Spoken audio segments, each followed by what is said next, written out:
দেখুন পরিস্থিতি বলতে বাজারে আমাদের যে রমডাস ব্যবহার করছি আমরা মদ যেন ব্যবহার করি তার কিন্তু দাম প্রত্যেকটাই বেড়ে গেছে। কি খই কি ঘি এবং দামটা অনেক বেড়ে গেছে, প্রায় ডবল বলে চলে।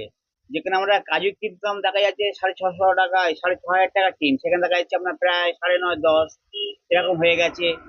এলাচ তো মানে 2 থেকে 2 হাজার থেকে এখন প্রায় 3, এবং অনেক ক্ষেত্রে দেখা যাচ্ছে সেই কোয়ালিটির এলাচ প্রায় 32 33 হয়ে গেছে। এছাড়া চিনির দাম তো অনেক বেড়ে গেছে গত বছরের তুলনায়। এবার কি মহার দাম খানিকটা বাড়বে? বাড়ার সম্ভাবনা অনেক বেশি বেশি, এবং আমাদের আগামী 2-1 দিনের মধ্যে শুরু হবে। হ্যাঁ, মানে ফাইনালি সেক্ষেত্রে দাম বেশি রাখতে বাধ্য হচ্ছি আমরা। আপনার নাম? আমার নাম গণেশ দাস।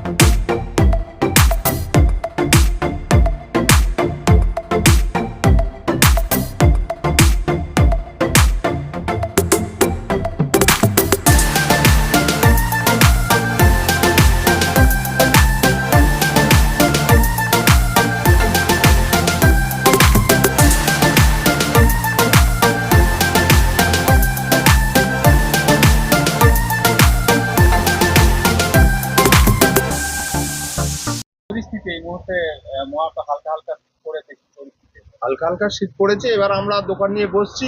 এবার ঠান্ডাটা একটু লেট আছে, ঠান্ডা পড়লে আগামী দিনে আরো ভালো হবে আশা করা যাচ্ছে। তবে শুরু তো, এবার মাল মেডিসিন সব এসে গেছে, যেমন আপনার কনকচুর খইও পাওয়া যাচ্ছে, গুড়ও আসছে, তবে পরিমাণে কম। আর ঠান্ডাটা আর একটু ডিপ হলে আপনারা মানে কাস্টমারের কাছে আমরা প্রেজেন্ট করতে পারবো।